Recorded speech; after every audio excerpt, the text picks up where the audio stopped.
And I'll tell you a story. You are familiar with that story. Very, very familiar with it, because I've told it before, and you have read it in very forms. A group of friends went for a conference. Whoever had your meeting, and after the meeting, they were rushing to catch their train.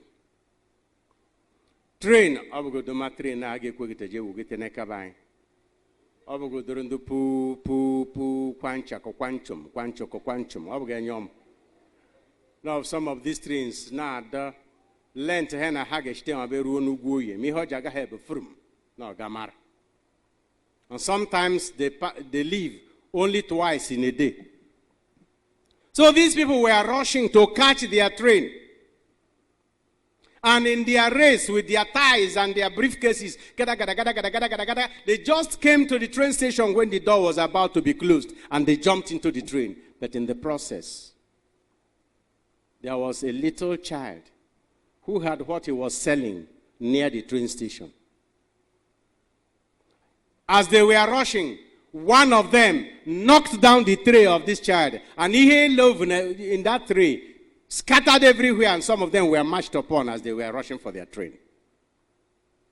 Before they entered the train, one of them stopped and watched the door close. And he shouted to them, "Tell my wife I will take the next available train." And he turned back to that child.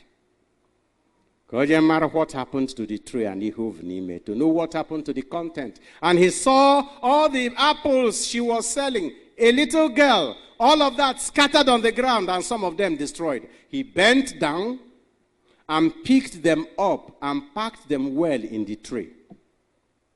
And then for the ones that were destroyed, he opened his wallet and brought out some money and told the child, "Please, this one is for the ones we have destroyed. I hope we have not spoiled your day." That was the only time he noticed that this child was blind. And because she was blind, she didn't see them coming, or she would have run away from them. As the girl accepted the gift, and the man turned to go. The child said, "Excuse me, sir. Are you Jesus?"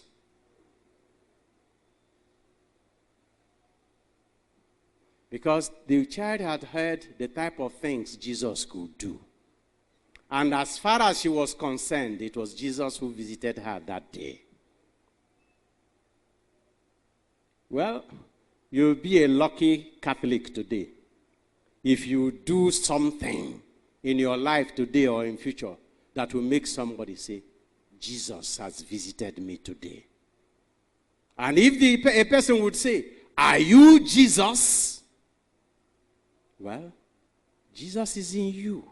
He resides in you. And if you receive communion today, he will live in you and you in him. You will be his hand, his legs, his mouth, his eyes. Whatever you tell your neighbor, that neighbor should experience it as Jesus intervening in his or her life. Love is the answer. Make love go viral. Whatever you do today, let somebody wonder, "Are you Jesus?"